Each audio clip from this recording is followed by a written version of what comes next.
I am here with Mr. Darren Reed, who is the Senior Vice President of Stride Professional Development. Darren, how you doing today? I'm doing well, Roy. Glad to be here. All right, well, thanks. So let's start off by telling the folks a little bit about what Stride Professional Development is. Yeah, absolutely. Stride is the nation's leading provider of online education in the K through 12 space. We were formerly known as K-12 Inc. and are over 2 decades in the space of providing free virtual online education across the nation to students, no matter where they are. We've since changed our name to Stride because we've expanded beyond the K-12 space, though that's still very much what we do as a priority. What we've also done with the Stride Professional Development Center is we've leveraged some of our expertise over the past 2+ decades of supporting schools and students and educators, teachers, principals, and we are trying to innovate, the way professional development happens for educators, and that we're doing that through the Stride Professional Development Center. Gone are the days where it's face-to-face only PD. It's episodic professional development. It's professional development that's not necessarily relevant to what teachers and educators need right away. So the Professional Development Center is designed to solve that challenge with some unique and innovative ways of delivering content. All right, man. Well, listen, we are super excited here at the network to be engaged with you all and helping to provide this opportunity for teachers all across the country, and especially those teachers that are coming from our HBCU backgrounds, because we know that education was always one of the stalwarts of most HBCUs in this country. They all had teaching programs, and that's what a lot of them were founded for. So there, let's talk a little bit about those special programs that you guys have for the teacher. Yeah, absolutely. And I think, Roy, you hit on the very important point. Right now in our country, we're facing probably one of the greatest challenges of our teaching corps that we have in many, many years. And that's around this teacher shortage. A lot of teachers are exiting the profession just based on tenure. They're retiring and moving on. And then you have, our existing teachers who are being taxed and stressed, particularly post-COVID with, increasing demands, challenges that they're facing in the classroom, and a host of other issues that they struggle with. And we need good teachers, and we need to support the teachers that we have. So the two things that we're doing is that we know first-year teachers, among all teachers, are among the first to leave the profession within the first 5 years. I think they do at a 44% rate, which is just scary to think that folks are, graduated, want to go in the classroom and make a difference, but, feel like they need to leave within the first 5 years because it's so challenging. So we want to support them. Obviously, as a new teacher, your school that you work, where you work your first year, the district where you work, there will be some professional development support to assist you. But we want to go a step further. We want to help every teacher in the country get off to a strong start to their first year and have some stick-to-itiveness, to help them get through that first year. So we're offering a year free access to the Stride Professional Development Center. It's a ever-growing online database of courses that will help them in a variety of different ways. Classroom management, targeted instruction, and a host of other things. And the content will continuously grow. Again, it's just another resource that allows them to sharpen their practice, to feel like they're supported, because the research says that teachers are leaving in large part because they don't feel like they get enough professional support. So we really hope that helps new teachers. So again, this is for any new teacher who just graduated in the country. All you have to do is go to our site and sign on using the Teachers Win discount at checkout. Also, we have another campaign where during Teacher Appreciation Week, we gifted all teachers in the country, no matter where you are, 6 months free Professional Development Center access. But we're doing a special thing through our partnership with the BCSN and our HBCU graduates, and also the schools that you work with. We want any teacher in the country who through our partnership gets access to the Professional Development Center, and they get 6 months free using the BCSN 23 passcode at checkout. Again, our goal is to support and get as many teachers on the site feeling supported, to really help them succeed and have some success, not only for them, but obviously for our kids and the communities they serve. So Most definitely. And Darren, listen, we are super excited again to be a part of this. My mother was a teacher. My aunt was a teacher. I have my best friend is a teacher. So we Absolutely. understand. I've worked in the school system for years. So I understand the resources that are needed. I understand why a lot of these teachers do take the time and they sit there, and after going through college, they're like, you know what, let's do something different. Yeah. So we're happy to be a part of this to help you guys change that. So ladies and gentlemen, here's all you guys need to do. All you need to do is take a look and go to the link that's right below us right now and see what you're going to do. You're going to see two links on the page now, just to make sure. The top one takes you to their professional development page, homepage, that'll let you know about some of the things that are happening there and the things that you have access to.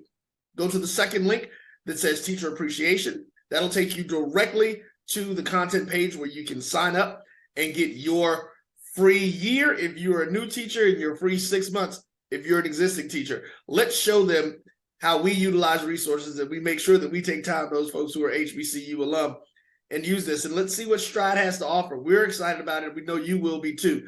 Darren, is there anything else that you'd like to say to the folks? No, I mean, just, as a teacher myself, and understanding the need, and of course with the diversity that's needed in our teaching corps across the country, I know our HBCU teacher graduates are just exactly what we need in our community. So I really encourage them, and just glad to be doing this partnership with you all.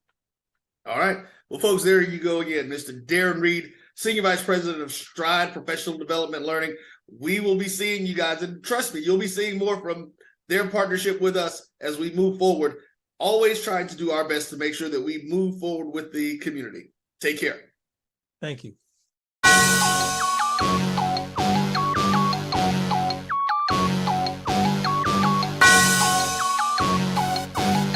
Yeah. I love my HBCU, and boy, I love it, love it. I love it, love it. I love my HBCU, and man, I hope my team they won one. Yeah. I hope my team they won one. Yeah, man. I hope my team they won one. I hope my team they won one. Yeah. I tune into the HBCU Sports Lab to see if my team won or lost. If they lost, I'm quiet as a mouse. But if they won, keep tab. I'ma do the dab, yeah. Dr. Cavil, he know what he be talking about. Mike and Charles, they know what they be talking about. They compress the analytic data with this hip hop. If you know them like I know them, they gon' tell you if your team, if they won or lost, and who the ball. So listen to Professor, yes sir, and pay attention, cause he gon' teach a lesson.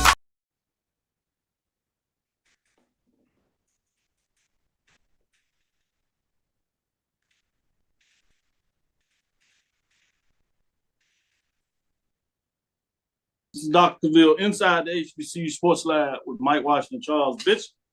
Getting in there, starting the new year, gentlemen. How you doing? Charles gave y'all had assignments. You were doing the thing in Montgomery, so in Mobile, excuse me. So people are saying they got an excuse for your assignment. Mike, sounds like you're on the road, so maybe you can use that one as you are exercising your new year twist. With that being said, I hope both of y'all had great holidays in terms of your Christmas with your family in all seriousness, and that you start in 2024 great with the new year. No doubt. Looking forward to it. Yes. Was down in Mobile, Alabama with the HBCU Pigskin Classic. Got an opportunity to do play-by-play down there along with Simone Stanley from HBCU Game Day. But, enjoyed that. And like I said, got an opportunity to spend some time with the family during Christmas and New Year. So 2024 HBCU athletics, ready to rock and roll. Mike, how you doing? Oh, I'm doing good, Doc. Hopefully you can hear me, correct? Yes, I can hear you. Yeah, so I am in New Orleans with the family. My daughter is a product of the University of Texas. My middle son will soon be a product of the University of Texas, as he's been accepted to the biomechanical engineering program. So, and I have so many more ties to the University of Texas. I've always been a Texas fan. So both sons had tickets to the bowl game, had a chance to come out, check out the festivities, but tack on a couple of extra days of festivities in New Orleans for the Sugar Bowl with New Orleans versus Washington.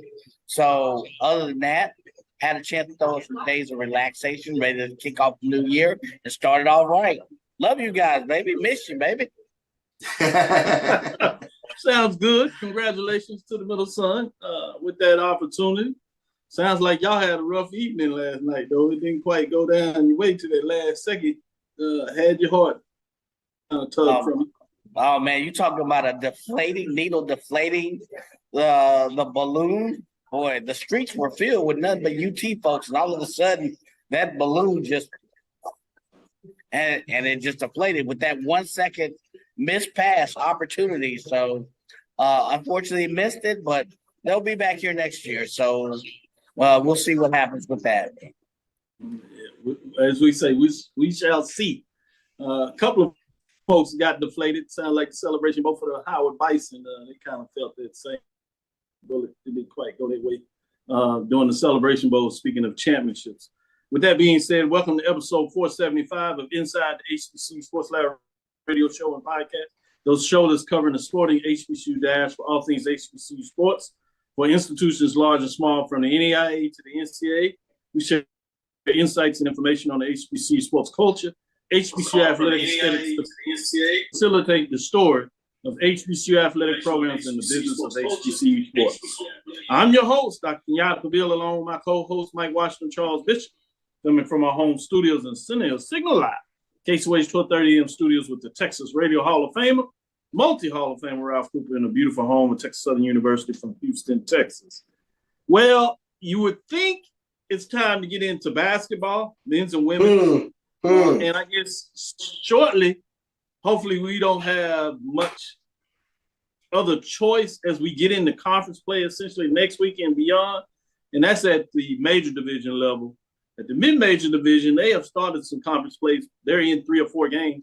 SIAC, some of them are in as much as 5 games in terms of conference plays. CIAA, you're talking about 3 or 4 games. But with that being said, I think there's some other news that people may want to kind of dialogue about, get their hands on. If you have not heard this, you probably literally have been under the rock or been out at sea on a ship somewhere where you literally just could not get information. I think everybody else has got this. I'm going to go to Charles and let him put this out on the table in terms of the news today. There's a couple of things. You can go 1 or 2 different directions, but either one of them going to be hot. So I want to see which direction you're going to head into, Charles. No doubt. Well, obviously what has been in the news, Willie Simmons is leaving Florida A&M for Duke. Willie Simmons will be leaves Florida A&M for an assistant running backs coaching position at Duke. Simmons, who completed his 4th season at FAMU, guided the program to its first SWAC East title, a conference championship, and won the Celebration Bowl this season. He has an overall record of 66 and 24 overall between Prairie View and FAMU. The Rattlers have gone an impressive 45 and 13 under his leadership, including 3 different seasons with 9 wins. So Willie Simmons and Manny will join Manny Diaz's staff at Duke. They both worked on the same staff while they were at Middle Tennessee State from 2007 to 2009. Of course, Coach Simmons, he began his coaching career as an assistant at Clemson, where he played quarterback. So we have to acknowledge, Florida A&M did a tremendous job in terms of a lot of things that they were doing to try to keep Willie Simmons into the fold. So that was extremely impressive. But ultimately, he decided to take the running backs position at Duke. With that being said, I want to save a little dialogue on that into the second segment, because there's a couple of ways we can look at that, and I want to get both of your thoughts on that. But we'll park that right there as you talk about that, him taking the running backs position. I'm sure both of you all will have dynamic thoughts on what that looks like and your perspective of, whatever direction you go in terms of your comments on that will be intriguing.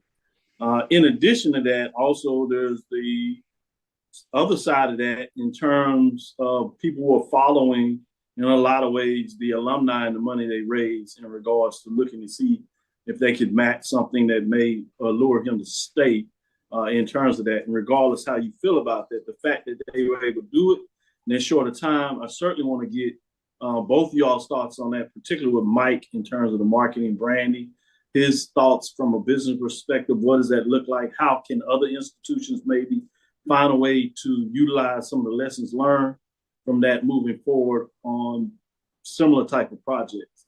But as we do, I said, let's hold on to that so we can take a deeper dive and really get your insights.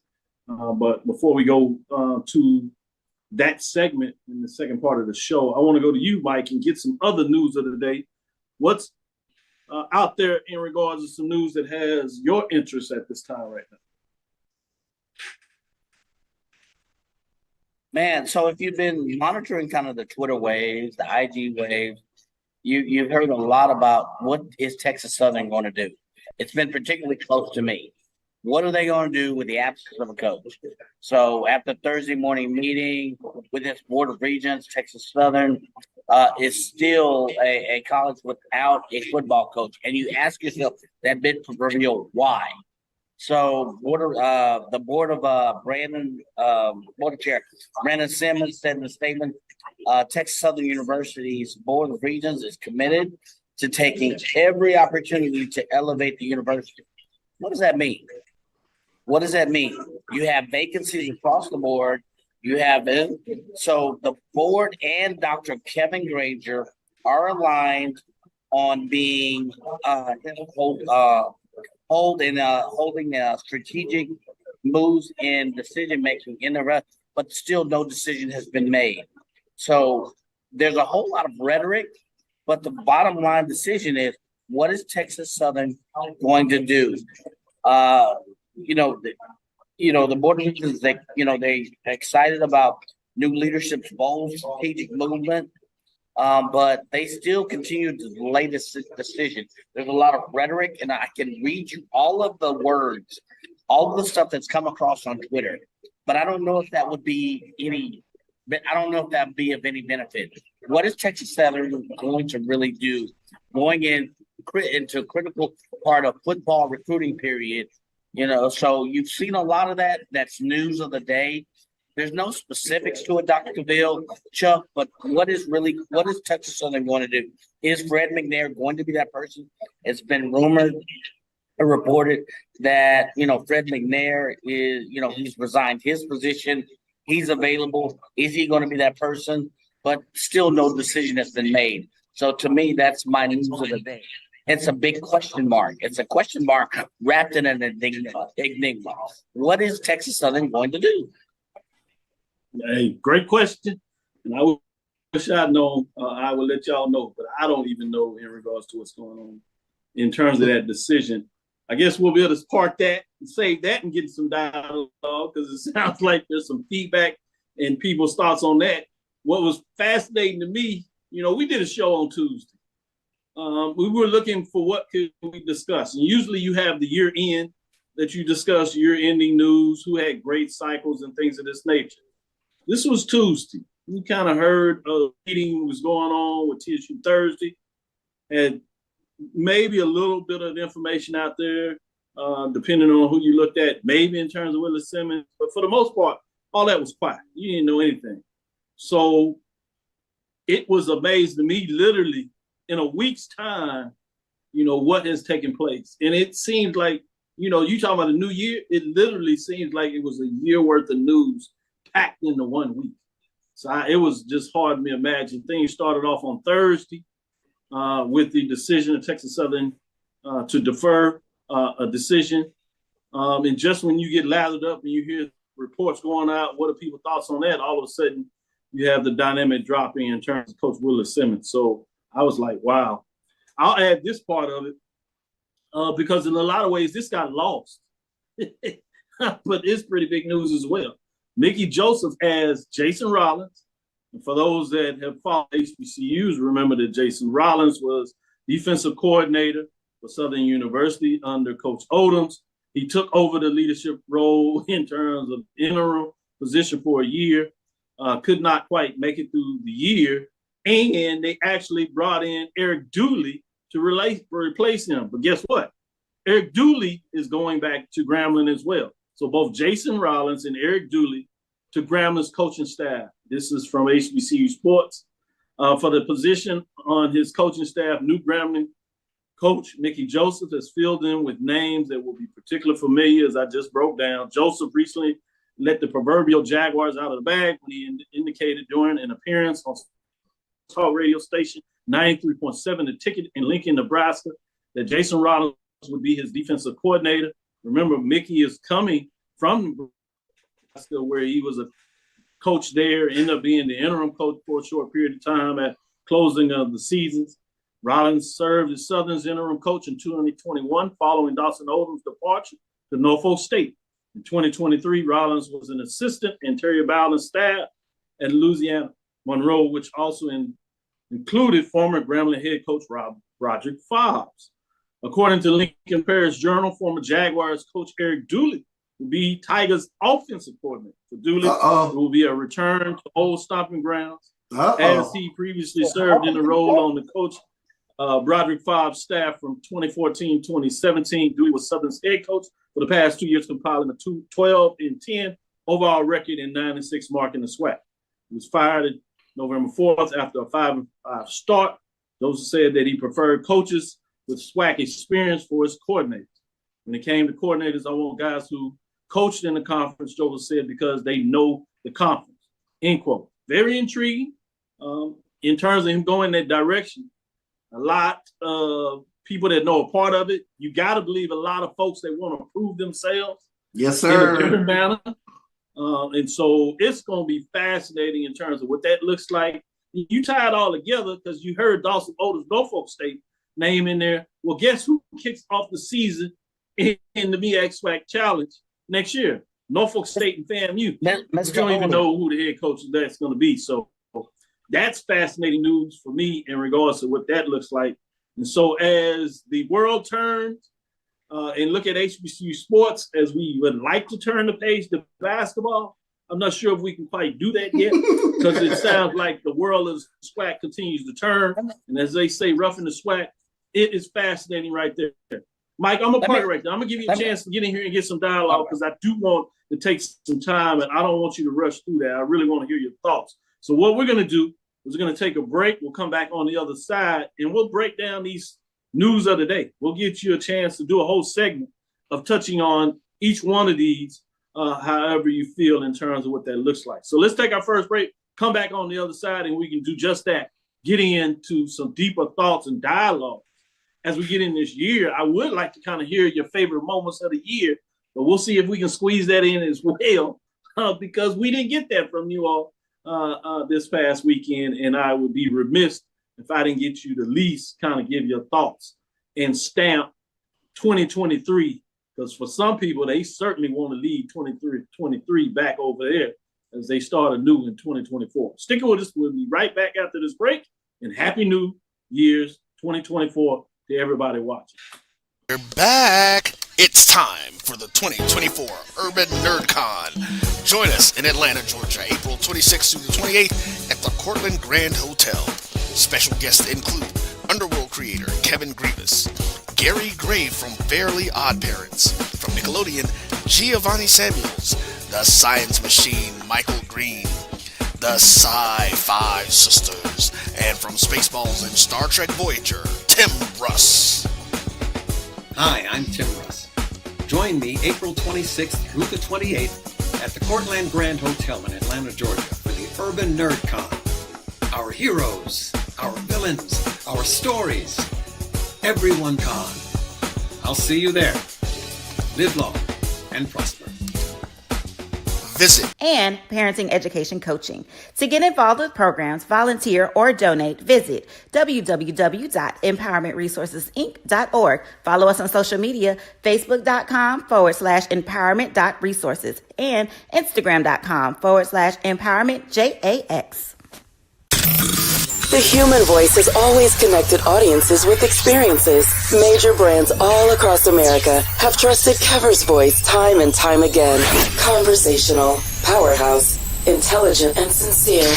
That's the voice you need for your creative marketing process. KEAVERSVOICE.com.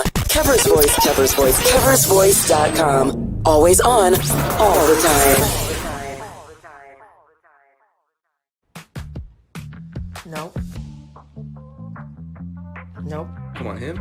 Ooh, I like him.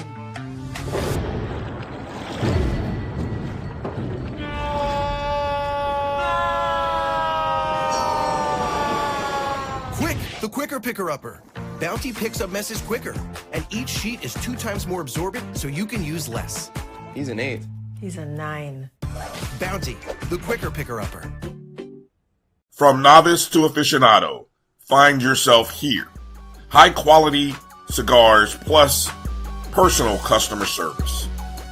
Slow Burn is Waco's only mobile cigar lounge, featuring a meticulous, curated collection of premium cigars. Visit our website, www.slowburnwaco.com.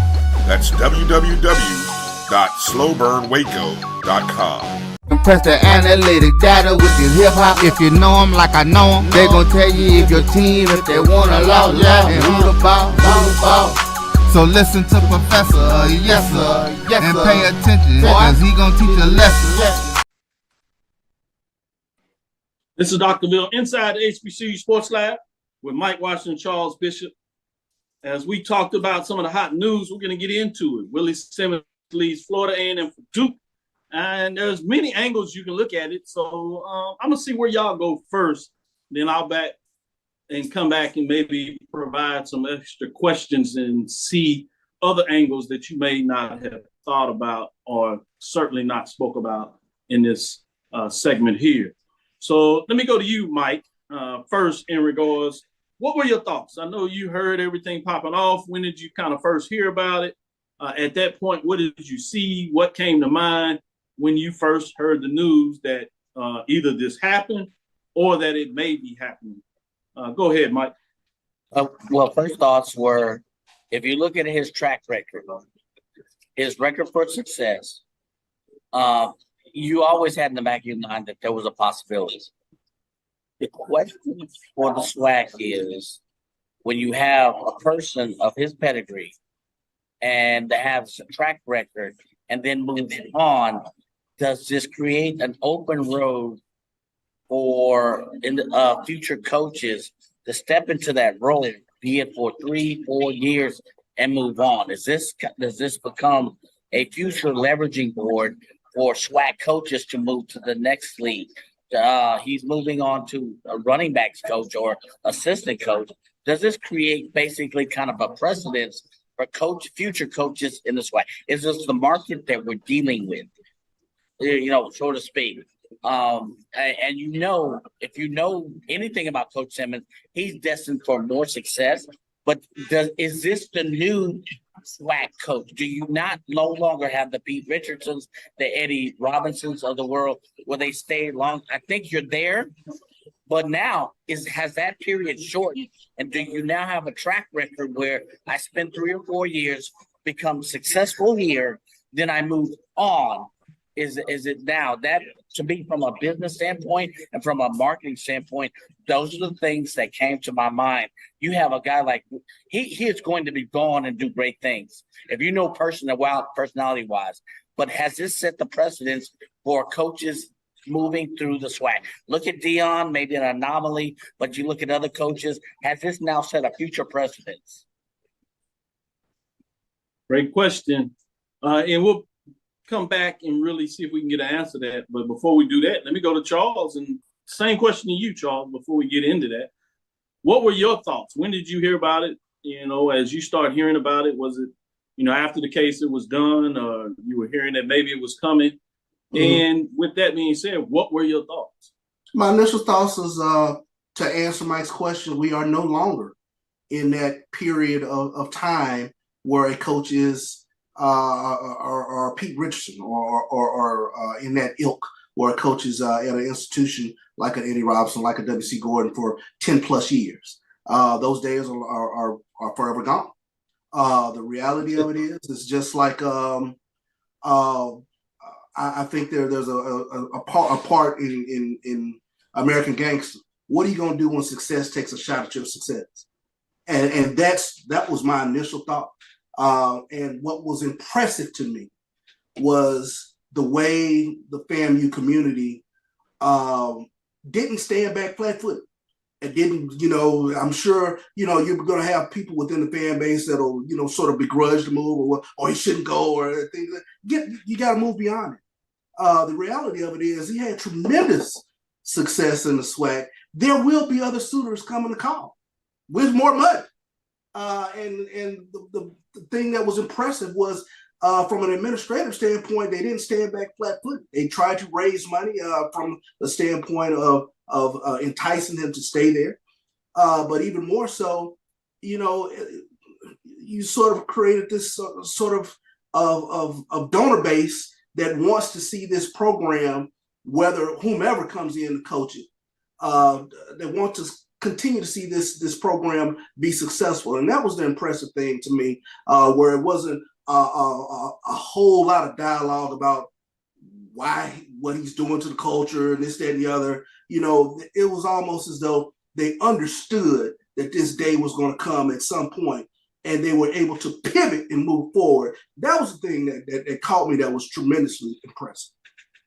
Quite a few things that both of y'all put in those dialogues and answering that. So let's unpack some of them. One of the first things comes to mind as you talk about that the day of age of coaches staying in a position for 10 years is many, many moons ago. So my question to you to follow up, why is that? Why do you believe that's the case? Obviously, there's some evidence out there to show that it's certainly not the case. But what do you think are the factors that are creating the environment that is not the case? If you have an opportunity to move up and make a certain amount of income, I think you would be foolhardy to not look at that. To go from making, you know, 300 some odd thousand to $500,000-$600,000. I mean, I think there's a reality to the fact that I think coaches who have an opportunity to make that sort of income for their family, of course they're going to look at it. Of course they're going to pivot and do what they think is best for their family, and you can't begrudge them for that. Yep, and there's a saying. So, Mike, let me ask you this question in context with that, which probably will bring in some of the thoughts that you were about to agree with Charles, but I want to get this particular.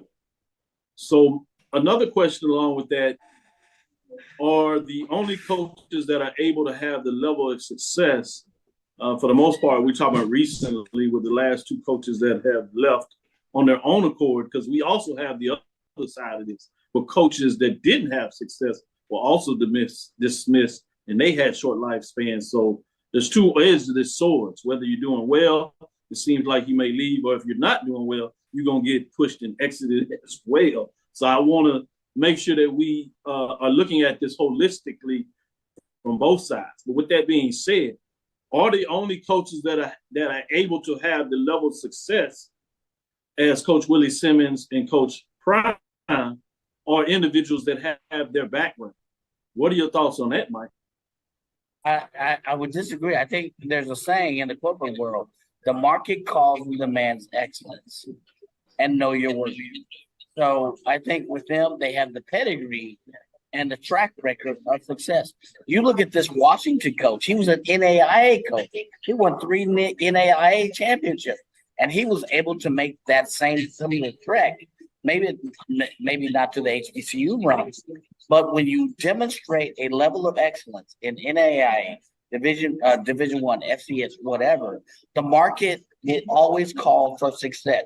And if you know your value, it will weed out those ones who are able to bring on demonstrative success. So you bring on Dion, there are certain qualities that attach to those abilities. Bring on Dion, market value. Tremendous recruiter. You bring on Coach Simmons, tremendous builder of men. They all have market value. So they're going to go with the market. Like it, love it, or leave it. It is just, what CD said, it is the market we live in.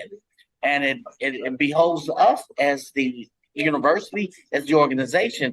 You now have a new market model. You now have a new track for these types of individuals. So it's not these two types of individuals. There are certain individuals who have an innate ability to build successful programs, whatever level, and then they're going to go where their market work is. The market is going to call for it. So let me jump in there, because I think we get the point there. Let me jump in there and ask this question, which is a challenge for me.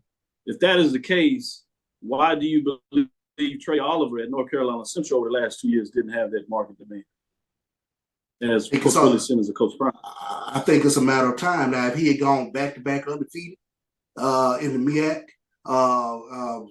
much the same way that we saw Coach Prime do it in the SWAC and Coach Willie Simmons do at FAMU, I think, yeah, he would have had suitors as well. I think, maybe that track gets tripped up just from the fact that they did not go back-to-back. They weren't back-to-back champions in the MEAC. But I don't think there's any doubt that he puts together another. But Simmons didn't go back-to-back. No, but I mean, you take a look at his track record, 45-13. I mean, that's pretty doggone good. He did go undefeated in the SWAC this past season. So I think that there's something to that. Yeah, there are no. I think the only reason I asked that is if you look at Trey Oliver's last year and this year's season, they're very equivalent to Coach Simmons. Both of them won one conference championship. They had very few losses, one conference loss over the last 2 years. Both of them had big wins non-conference. I would argue Trey Oliver maybe had bigger non-conference wins than Coach Simmons. Obviously, Coach Simmons had less opportunity to do that. So that's the only reason I pause on that. I'm not so sure that I necessarily agree. I guess. I guess I look at it from a standpoint. I guess I look at it from this standpoint. I guess maybe Trey Oliver has not jumped at an offer that probably has been in his lap. So and I guess that's my question. I guess that's the fundamental point of my question. Why hasn't he had that opportunity? Go ahead, Mike. Is it really he hasn't had that opportunity, or he hasn't put himself or marketed himself as being available to that opportunity? I think there's a difference. I don't know that question. So you're telling me that both Coach Prime and Coach Simmons marketed themselves for that position and opportunity? I think what you have to miss is with marketing, there's a certain factor. It may be subjective, whatever is.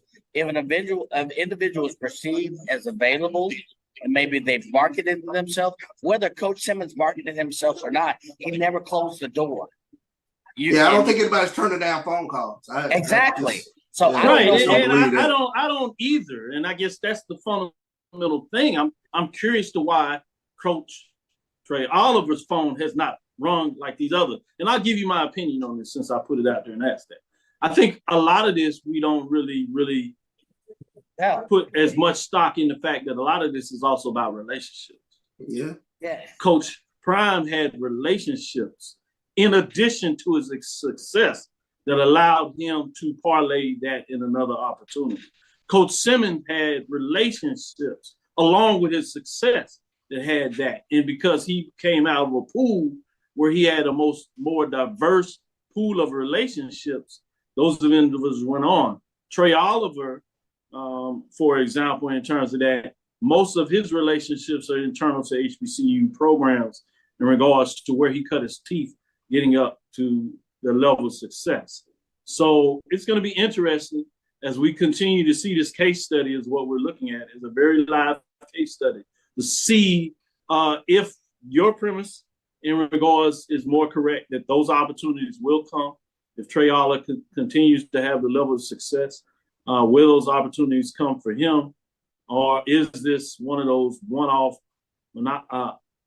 components of that? We've only seen three coaches essentially be able to lead and get a head coaching position outside of the HBCU sports since 30 years. It's Willie Jeffries and Coach Prime for the most part. So I just don't quite see the evidence that is the case. We've seen a couple of get positions, which now Coach Willie Simmons, and we also have Jerry Mack. And both of those were, in terms of their success, they also have relationships with those individuals in the past. Those individuals got opportunities, and because they trusted those folks and knew the quality, they got those opportunities. So it's going to be interesting to see in this world we live in how much of your level of success follows also your ability in terms of the relationships you have with people. And in the past. Yeah, I think we're very early in that process, but I know this. I mean, if a coach does do an undefeated season or does back-to-back undefeated seasons, I have no doubt they're going to start fielding offers. Unfortunately, I know for TC Taylor, this is his last 7-4 season. He has to improve year in, year out, or Jackson State's fan base is going to be in a tizzy after a while. So, I'm not arguing that. I just said I open it up. The question is, if you're not successful in 2-3 years, you're going to get dismissed. So I'm not arguing that that's not the case. I'm saying that if you look at the records, I'm talking about currently over the last 2 years, we'll see next year if this happens again, he does that. Over the last 2 years, we'll see if he'll get that other can. I'm saying if you look just paper blank and you look at the records of the last 2 years, Trey Oliver and Coach Willie Simmons basically have the same resume. You can't argue. They have the same resume. You're saying that Trey Oliver has to do additional more to get his next opportunity. And obviously, I don't know if he's going to leave or not. He might turn it down. He might have a different perspective. I'm saying, or he might take it as you talk about. But I'm just saying from that perspective, let me say this. He didn't get those offers. All you say that is, to me, when I say that, it's a formula. No. Yeah, you don't know. There's a formula. Number one. Yeah, there's a formula. I know these folks. I know. So I know, and I know you're on the inside, but there are a couple of variables. There's a couple. He told folks he would do the job for Coach Prime at half the price. Now everybody thought he was joking, and maybe he was, maybe he wasn't. I'll leave that up to him. But I know them offers didn't come. Like what you talking about? That's all I'm saying. The offers didn't come. You're absolutely right. The other thing we say in corporate relationship builds success. But the other thing is, that's what I said. And that's what you said. No, that's what you said. But the other thing is, how marketable? If you compare marketable Trey Oliver to Willie Simmons, it's a good point. No one always. Yeah, I mean, what do you get? There's a formula. So you want me to believe that because Willie Simmons got the offer from Duke because he was more marketable than Trey Oliver. That's right there in North Carolina. Plus the record, plus the relationship, plus the record. The relationships are the big thing. Yeah, the relationships. That's all. I'm not saying that don't exist. Everything else you put on there, but the relationships are significant. That's all I'm saying. Let's take our next break. This was good. We'll get back on the other side and see if I can get y'all into your mix a little more on the next subject in regards to taking a deeper dive. See where you go with that. We'll stay right back. We'll come back on the other side. Itchy, squirmy, scratchy, family not getting clean? Get Charmin Ultra Strong. Go get 'em. It just cleans better. With a diamond weave texture, your family can use less while still getting clean. Goodbye, itchy squirm. Hello, cream bottom. We all go. Why not enjoy the go with Charmin? At Hampton Law, our primary goal is to provide non-traditional yet effective solutions and redefine the approach to client legal concerns. As your trusted legal advisor, we believe in sophisticated, personalized services that eliminate the confusion and complexity sometimes associated with legal matters. Our high standard for client care and concern, coupled with our extensive legal knowledge and skills, make Hampton Law a resource focused on the protection of the client's interest and overall goals. We value our clients and truly enjoy working with them. Visit thamptonlaw.com to conveniently schedule an appointment online. Tamika Hampton Esquire, 1631 Rock Springs Road, Suite 336, Apopka, Florida, 407-494-1471. thamptonlaw.com. Nope. Nope. Come on, him. Ooh, I like him.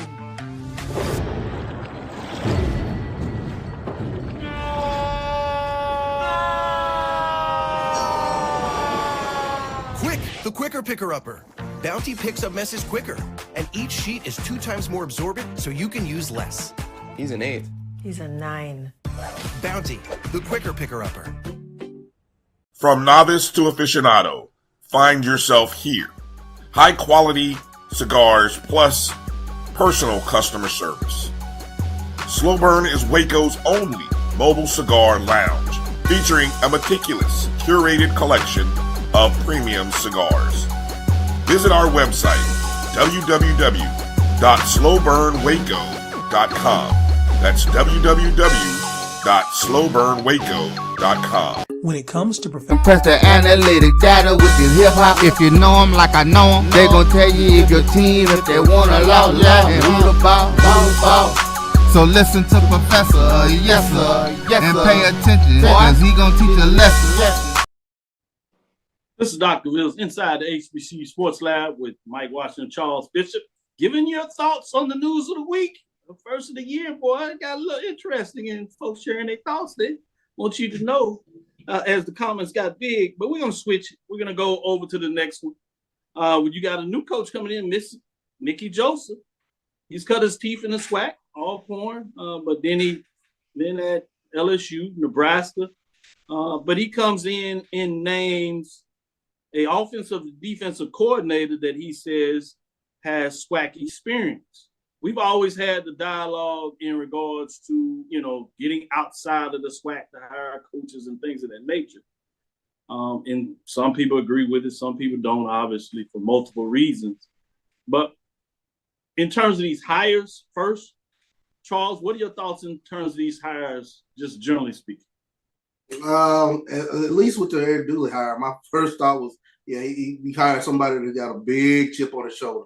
Who can't wait to get back in the conference and show what he could do, especially with regards to being that man over an offense. So I like it from that standpoint to hire somebody who has a chip on their shoulder that's more than willing to prove it. And Jason Rollins to a lesser extent, same thing. Had the interim job down there at Southern. So now we got this Grambling Jaguars sort of, dynamic up there at Grambling. So it's really interesting. But I like the additions to the staff, and well, this is about as long as I've seen Grambling down. You don't traditionally see a Grambling football program that's not in the thick of things in the SWAC. So. This is a big prove-it year, I think, for Grambling football, and that puts more pressure, I think, on Mickey Joseph in year one. That's a great point when you said you don't think of Grambling being traditionally down for this long period of time. I will say this. I'm not sure that Rollins' chip is not as big as Dooley's chip. Good point. To your point, they might have the same boulders on each other's shoulder, looking to knock each one of them off when it comes around the SWAC. So that's fascinating when you bring that point up. And you talk about Southern Grambling matchups as big as they get, but they become that more interesting. And I guess Grambling says, okay, you're going to do what we did with your assistant coach and make him the head coach, and then you hire him full time. Well, watch what we do. We're going to take both of your former coaches and we're going to make them offensive and defensive coordinators respectively coming into the year. That is just fascinating in terms of the storyline. But let me go to Mike and get his thoughts in terms of these hires, Coach Dooley and Coach Rollins at Grambling State University under the new head coach, Mickey Joseph.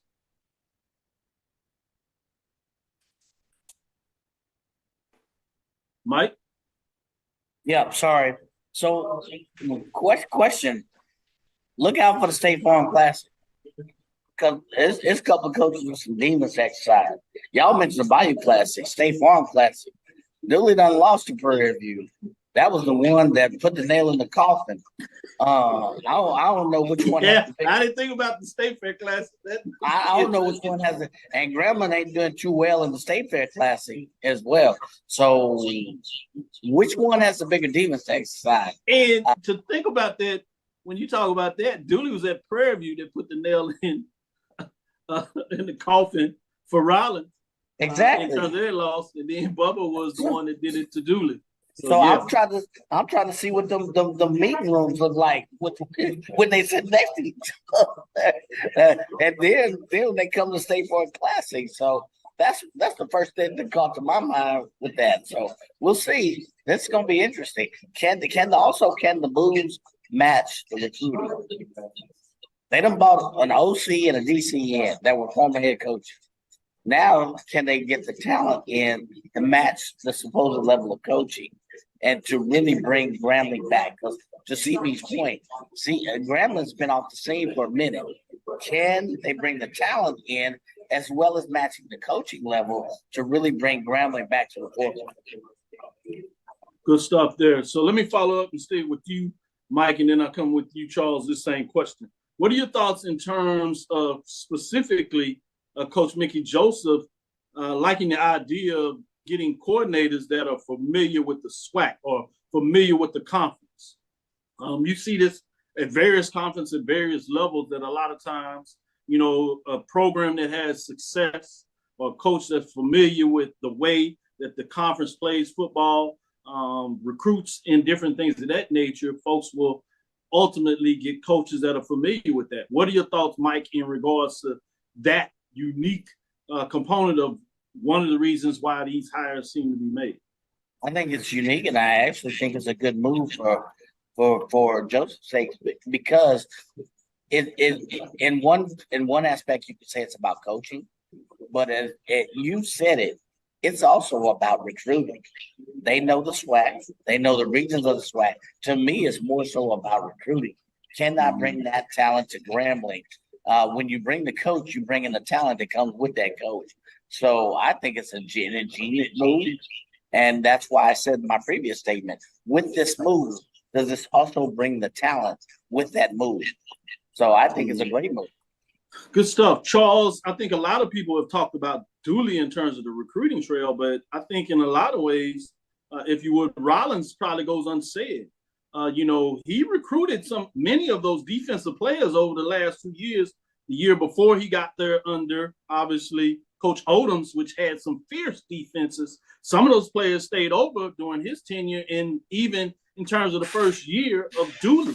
That was a very formidable defense. A lot of people didn't have questions about Southern's defense, maybe offensively, but I think Rollins may be just as depth in terms of his recruiting, specifically on that side of the ball, much as people has heralded Dooley's recruiting. What do you talk about their ability to recruit? Because I saw you shake your head in an affirmation in terms of Mike talking about how much of this also is about recruiting, if not more.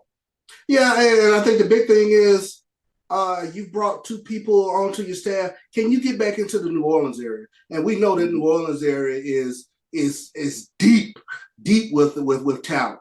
And when you talk about major urban areas in terms of recruiting, you talk about Houston, New Orleans, Atlanta. Now in Dallas.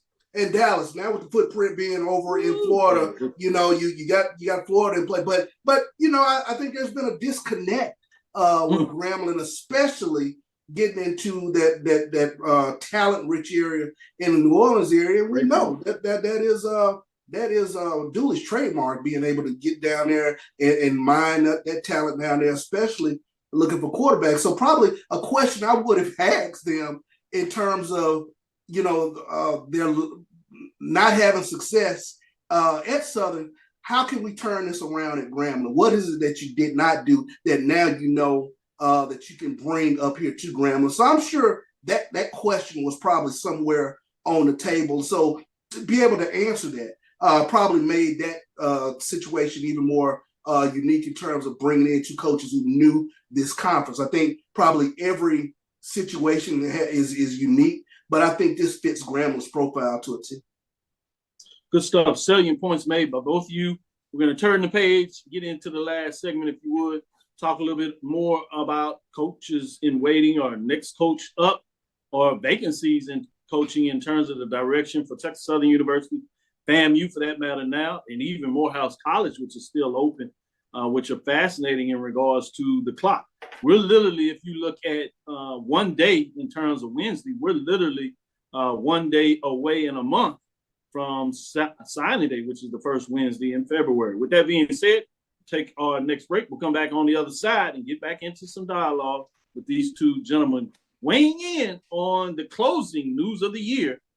Let's see what they think as we come back, right back after this last break. Professional learning? Teachers deserve better. From the leader in online learning, Stride brings you the Stride Professional Development Center, an on-demand library of mobile-friendly courses that gives teachers choice and flexibility. allowing them to learn anytime and anywhere. Our dynamic courses provide bite-sized learning and help educators advance their knowledge while also gaining professional development hours. It's time you take charge of your learning. Visit us today to get started. If you think all pads are exactly the same, think again. This is Always Ultra Thins reinvented with the Always Triple Protection System. This pad wicks gushes 90% faster, absorbs even more so you can feel dry, and locks odors in. Rethink your pad for up to 100% leak-free and odor-free comfort with the totally reinvented Always Ultra Thins. This is always like never before. The Cavil Group is a Florida-based marketing and training consulting firm. We help businesses communicate to their target audience and engage them in conversation. We also help to expand their audiences, which will ultimately result in growth for those organizations.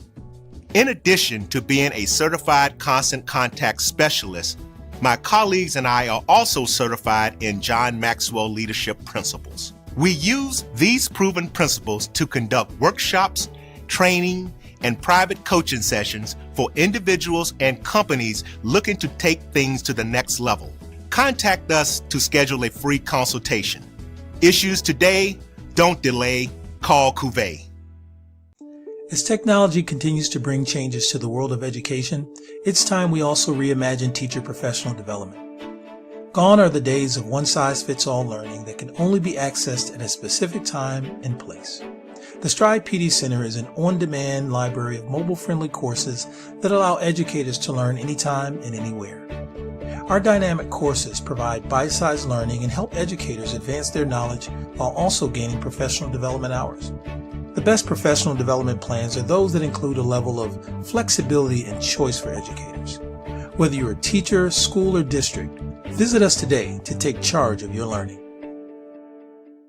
We're back. It's time for the 2024 Urban NerdCon. Join us in Atlanta, Georgia, April 26th through the 28th at the Cortland Grand Hotel.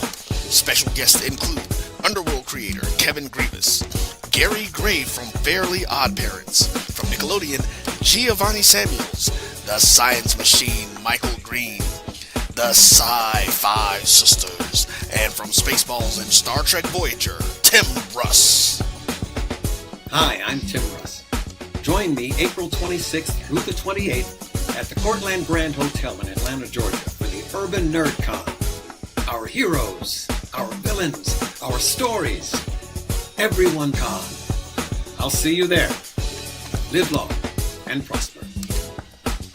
Visit theurbannerdcon.net to get your buy one, get one free badges before the price increases. Remember, our heroes, our villains, our stories, everyone's con. See you there. Compress the analytic data with your hip hop. If you know them like I know them, they gon' tell you if your team, if they wanna law, and who the ball.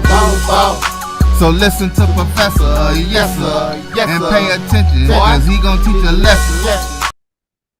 This is Dr. Bill's Inside HBCU Sports Lab with Mike Washington and Charles Bishop.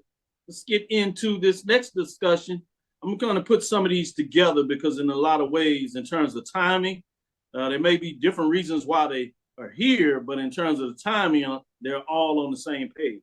As I just ended the last segment, I told you that signing day in February is essentially a month away, month and a day away, right? Tomorrow, you're literally a month away.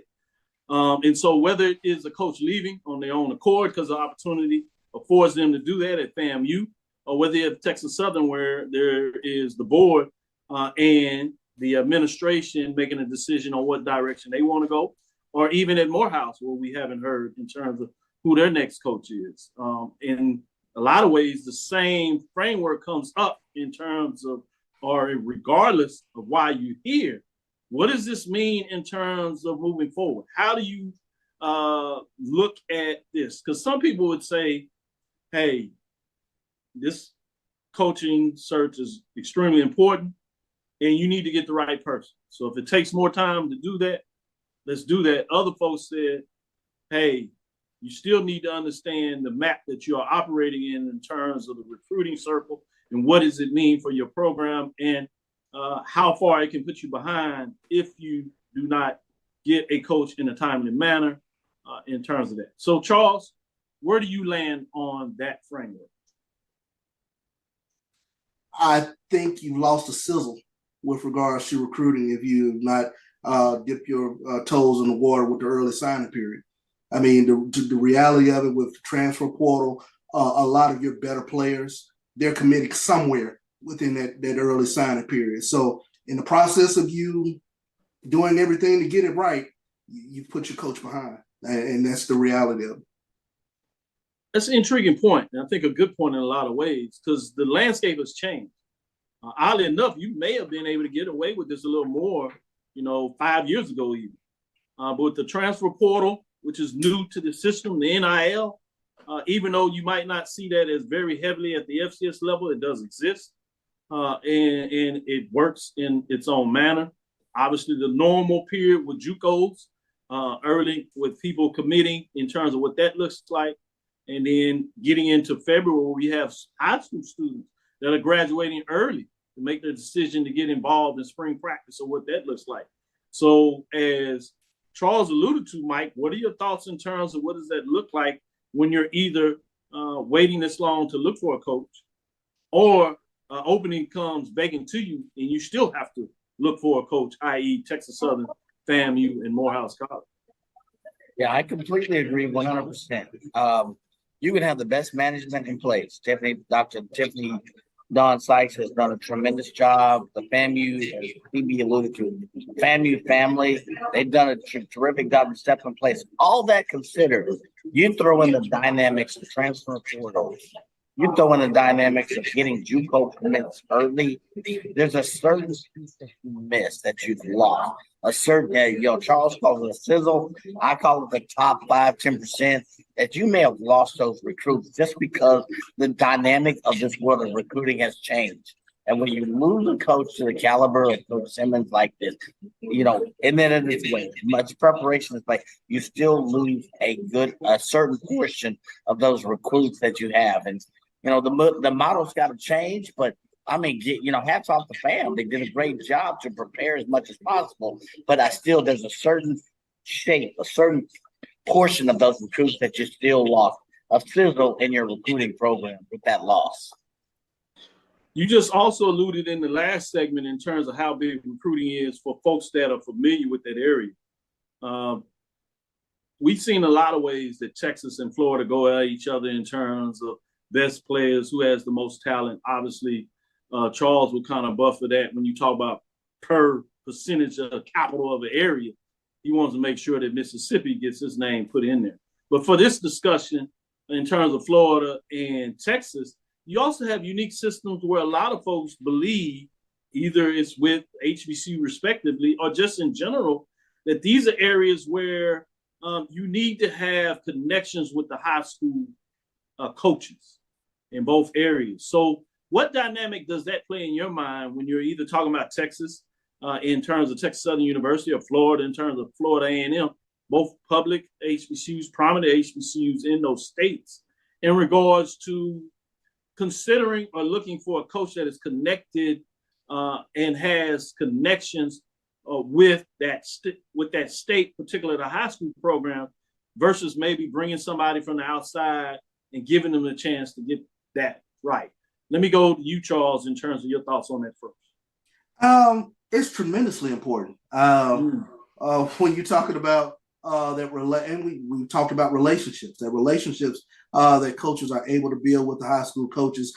And even from the standpoint of that individual that's gotten away from you, that has gone to a Power 5, but is still has the relationship with his high school coach, for you to come in and make a big implant with that high school coach who still has the ear of that athlete that is looking to, transfer back, that's huge. So you just don't have an opportunity to diddle around with regards to the hiring process. You have to be definitive. You can't be caught, flat-footed with this. And I don't know. For me, as a fan of HBCU ball, as a fan of Texas Southern, a fan of SWAC, it has to sit weird with me to see the way that this has played out. If you're going to put trust in your vice president of intercollegiate athletics to make the hire, I'll laugh for that to happen. Well said. Well said in a lot of ways. Mike? I agree. Again, I agree 150%. You've got to open the doors to build relationships. That is a tremendous factor. Again, I hate to say it, it sounds like relationships drive success, not only in business, but in sports and recruiting. And if those relationships are maintained, that's a lifeline of recruiting. If you don't have coaching, if you don't have an administrative success that understands that concept, then your program takes a downfall because those relationships aren't maintained. I'll even share with you that even in the Prairie View chat line, you can say what you want about the chat line, but there was batter about, hey, that coach, that staff should build a camp next to Duncanville and DeSoto, Division 6A, 1A, Division 6, Division 1-6, and Division 6-2 champs for Tech. They should build a camp there, and those are things you'd like to see. What's it? South Oak Cliff as well. Yeah, South Oak Cliff. I mean, that's a big circle. That's a big circle. Yeah. Take a page out of the Miami book of the 80s and the early 2000s and draw a circle and develop a relationship with these coaches and staff. And tell me you won't have a successful organization. You could say Louisiana, Acadiana Christian, Lafayette, Acadiana Christian. Same thing, Louisiana. It's the same thing from state to state. Build local relationships, build a circle. That is the key to a successful program.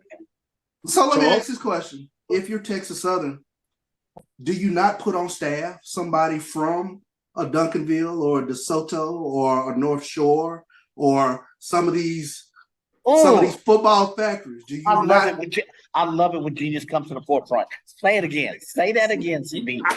Get somebody in your camp that knows these organizations. I'll give you two examples. Texas, they're just now getting back at the top. Mike opened it up saying he's down there. Last time you seen this kind of synergy was Mac Brown. Obviously, Vincent Young, he was in there. We know what he did to climax that. But one of the things that Mac Brown did is he brought in 3 high school coaches, one from the regional areas, rural areas, if you would, and then one out of Dallas, a legendary coach in that area, and one out of Houston. And for 10, 12 years, it worked in a way that Texas was running off 10 wins like what we see Alabama to this day. And we say Alabama's doing that. FAMU, when we just talked about Willie Simmons. Billy Rose. One of the people talk about Rose, right? Coach Rose. Yeah. Northwestern legend with multiple state championships. He came on board, still works with him. He had to do the retirement system in Florida, as my understanding is one of the reasons he stepped off of the staff in terms of being paid by him, but he still worked as an assistant for no pay because of the retirement. But one of the things he did was just what you talked about, his connections with the high schools, particularly in what a lot of people say is that rich Miami-Dade, South Florida area. And with this new transfer portal, he was able to go back to those players that come out of that area that, for whatever reason, were ready to move over, whether it was because they graduated and they wanted a new chapter, couldn't play for the schools, or they were somewhat disgruntled. We saw that with a lot of those Florida State guys. Just one example, they came over, they were from a certain area, and obviously they got back in the portal because of that, and waiting to see who was the coach. So you make great points when you look at it that in terms of that perspective. 2 last things I want to get off before we kind of close it out today. Similar things, but switching. Another part of this coaching thing is somebody put out there in terms of the 2002 media guide, which had the 12 coaches, which remembers the second year of SWAC expansion with moving from 10 institutions, HBCUs, 12. And in 2022, they had marked off all the coaches that were no longer with their institution. There were only 3. So it immediately dawned to me that 2 of the 3 coaches that were remaining had just in there first year, second year, if you would, in regards to when that came out. And so I went back to 2021 and looked at the media guide, the first year of expansion, 3 years ago, now going into 2024. Charles, Mike, only one coach remains in the SWAC at their same institution, not even 3 years later. Is this also a different era that we're in? Will we see more of this, or is this just a fact? How does this play because of the economics associated with the SWAC championship game and how much money is associated with that? Obviously, the new interest of what we've been following since day one, we know it's taking a lather when you talk about people's interest going there. We've seen the attendance climb. We've seen the ratings climb with the Cricket Celebration Bowl under the leadership of John Grant. How much of that is also, mixed in that gumbo pot in regards to where we going with coaches leaving, one, on their own accord because they opportunities, or because they don't get it or the done fan base fast will run enough. you off. Yeah.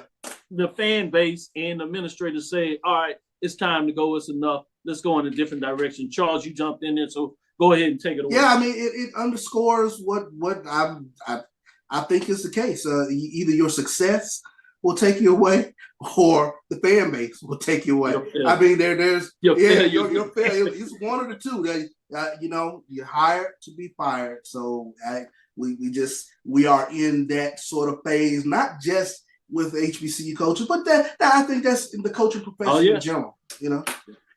Which is, as I said, is going to drive up the market value of coaches. Because the more volatile your position, the higher that you're going to be able to command for what people got to pay you. So just consider that. Mike? No, same thing. I think it's the new norm. I mean, you look at what has changed in the last 3 years. It's the new norm. Whether it be the alumni that drives you off, or whether it be our new opportunities, or whether it be opportunities that didn't exist, 3 years ago. I think it's the new norm, and one's gonna come to head at some point. And don't think social media does not play into this as well. Oh, bingo! Because it fires up the engine in terms of and you see it nightly on a Saturday night when a team loses. I mean, fan bases are apoplectic. It's amazing to watch. It really is. I mean, you sit there and kind of think. Better SAT word, as they said. You're exactly right. We talk about transfer portal, NIL, the money associated with the Cricket Celebration Bowl, the X Challenge, and social media that really didn't quite exist like they do now 5 years ago. Certainly not 2 years ago. Yeah, Mike, market drives market. In addition to social media driving that, don't think that they're not looking at the other side of the market. If Coach Willie is doing this, if Coach Prime is doing this, if this coach is doing this, the expectations have increased. That market value has gone up. That market becomes more volatile, and that drives the price up as well, and the expectation. Yeah, you're right. 1 or 2 years, coach coming in the league, having that level of success. Year 2 or 3, coming into the conference, having that level of success. Yeah, that does spread along in regards to that. And to pinpoint that, no longer does it mean as much just to win your division. Winning a division used to be a pretty successful sign. That's the bare minimum now. I don't think that is the same thing, level of success as well. It's like, no, I need you to win the conference championship. And if you're not careful, the next thing is going to be talking about, I need you to win the Celebration Bowl. There it is. The last thing I would say with that, I promised I would do this and I'd be remiss. You didn't do that. I want to hear your top 2, 3. If you want to go to 5, you can do that as well. 2023. And what were your salient HBCU sporting moments in 2023? Mike, you want to start this off? I'll give you one of myself was the fact that the SWAC, obviously with FAMU, the Rattlers, if you would, winning the Celebration Bowl. But this is the first time since the beginning of the Celebration Bowl and the MEAC SWAC Challenge, which actually goes back obviously longer. This is the first time the SWAC has won both. that they were able to capture both the MEAC SWAC Challenge and the Celebration Bowl. Obviously, second time that the SWAC has won the Celebration Bowl. First time, as you know, was with Grambling. And that year was the year that Alcorn went down to Bethune-Cookman. And while they were leading at halftime, that game was canceled because of lightning. So there goes a little history as we look back, not only just 2023, but that standed out quite a bit to me. Mike, you want to give your 2 or 3 highlights of 2023?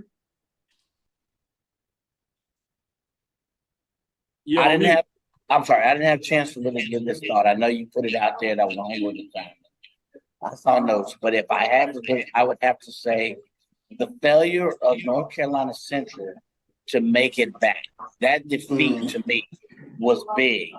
And then I would have to say the dismissing of Hugh Jackson and Dooley almost within a month time frame of each other.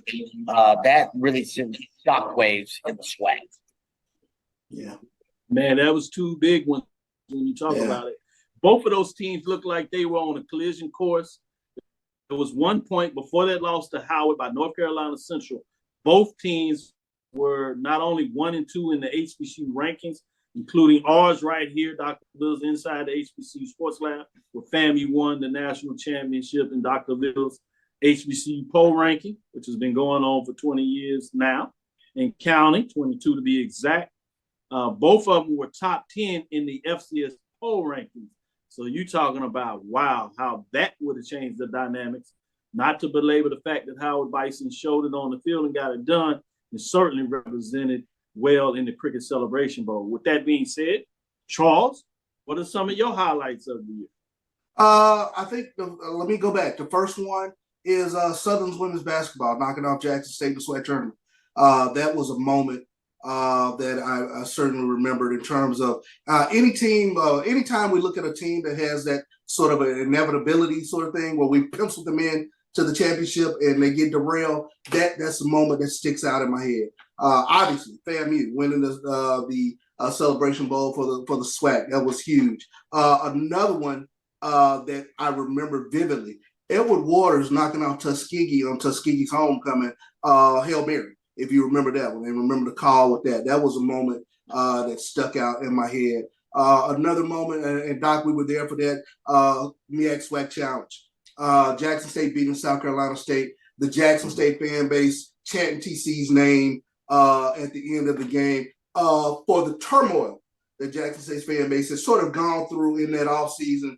To have that moment with their new coach, I thought that was one of those moments that stood out for me this past year. And I be remiss, the female kickers that we saw in the HBCU space, Leilani Armenta with Jackson State. And if I'm not mistaken, I'm drawing a blank on the other young lady, but I believe she played at Shaw.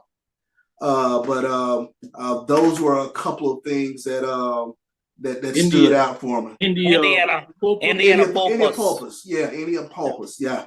Those definitely stand out. And then, obviously, when you have a legend that leaves the game, Buddy Pugh, that was huge in terms of the last, to me, of the old guard of coaches that spent significant amount of time at an institution. He might go down as the last one. Yeah, that's a great point when you put it like that. As everything we talked about previous to this, his era in terms of long-standing coaches, he may be the last of his kind in regards to being able to have that type of legacy. And to go out as winning the Cricket Celebration Bowl 2 years ago was fascinating to see that he got a chance to stamp it in a lot of ways and make an announcement before, as you talked about earlier, T.C. Taylor, South Carolina State. So it was kind of like out with the old, in with the new. Fascinating to kind of see how that tagged on one another. The final one I will put out here is fascinating to me is Fifth Women's Gymnastics makes waves and how they kind of stormed the industry in a lot of ways. I'd be remiss if I really didn't point them out in terms of that. And just the kudos in a lot of ways to the women championship. Obviously, Olympic sports Charles did a shout out there in regards to women's basketball, but a lot of times you don't get it in softball, volleyball, and some of the history that was made this year with those teams that made championship runs. Prairie View back-to-back in softball. The road that Jackson State did in terms of the volleyball championship, defeating 1 and 2s along their way and some rivals to take care of it. Be on the three-peat in softball. Yep, three-peat with women. Prairie View, sorry about that. I said 2, but three-peat in terms of what they were able to do in fine fashion. Shout out to them.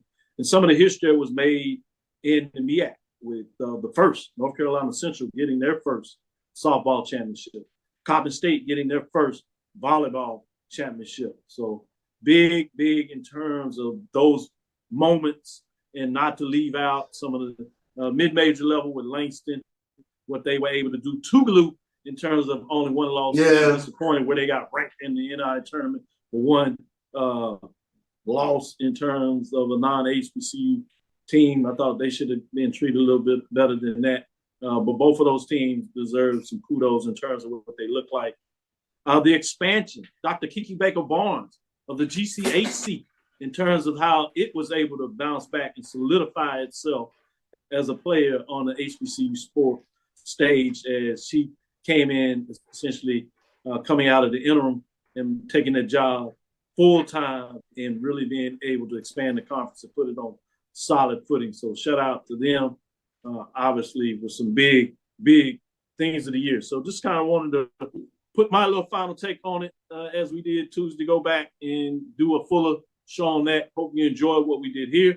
Thank you for listening to Inside the HBCU Sports Lab. Make sure you share our podcast with your friends and colleagues. I am Dr. Kenyatta, the Dean of HBCU Sports, coming from inside the lab in the College of HBCU Sports with Mike Watson and Charles Bishop. Hope you enjoyed the show today. We'll be back on Thursday. See if we can tease in a little more basketball as things will start off next week. I'm excited to see what's going on. Shout out to Norfolk State, both on the men's and women's side, getting it done. Shout out to Arkansas Pine Bluff on the women's side, playing some good. Jackson State is doing what they do. So some programs out there really solid. Tennessee State on the men's side that look really good of late. North Carolina A&T on the women's side has played some really good basketball. But it's going to be interesting on the men's side for basketball, what this may look like, both in the MEAC and the SWAC. And don't forget what's going on with Winston-Salem State, starting off pretty hot in the CIAA. You had Clark Atlanta start off hot, but right now it looks like Morehouse, Benedict, really doing what they want to do on the men's side. So I'm fascinated to see what that looks like.